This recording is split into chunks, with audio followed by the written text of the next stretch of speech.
उद्धव ठाकरे आणि राज ठाकरेंच्या हातमिळवणीबाबत मनसेच्या अनेक नेत्यांची नकार घंटा। ठाकरे मुख्यमंत्री असताना मनसैनिकांवर दाखल झालेल्या गुन्ह्यांची संदीप देशपांडेंकडून आठवण।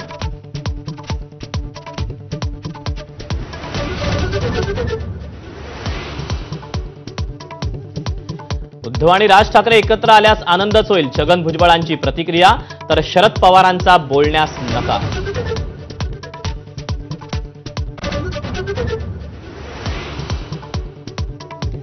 उद्धव ठाकरेंच्या महाराष्ट्र हिताच्या अटीत भाजप येत नाही, संजय राऊतांनी पुन्हा एकदा डिवचलं। तर राऊतांच्या वक्तव्यावर महायुतीच्या नेत्यांचा पलटवार।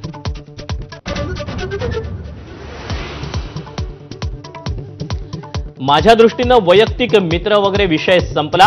राज ठाकरेंबाबत बोलताना आशिष शेलारांचं मोठं वक्तव्य, दुरावा वाढल्याच्या चर्चांना उधाण।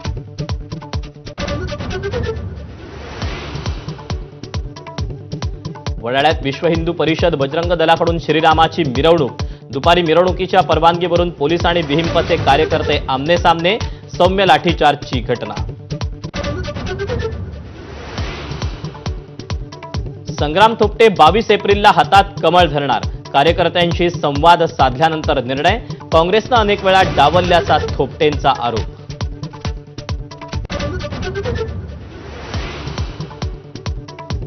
सोलापूरचे न्यूरोफिजिशियन वळसंकरांच्या आत्महत्येप्रकरणी त्यांच्याच रुग्णालयातील महिला मनीषा मानेला अटक, खोटे आरोप करून धमकावल्याचा मनीषावर आरोप।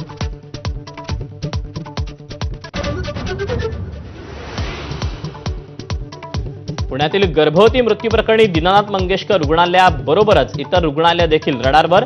तनिषा भिसेंवर उपचार झालेल्या सर्व रुग्णालयांना नोटीस पाठवणार, महिला आयोगाच्या अध्यक्षा चाकणकरांची माहिती।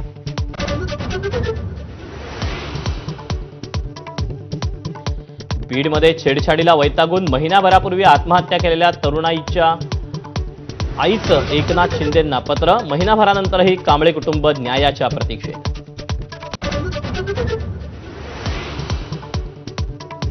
अकोल्याच्या उगवा गावात दुष्काळाचा अत्यंत भेसूर चेहरा उघड, नळाला महिन्यातून एकदाच पाणी येत असल्यानं पाणी विकत घेण्याची वेळ, पाणी चोरीला जाऊ नये म्हणून पाण्याच्या टाक्यांना कुलूप।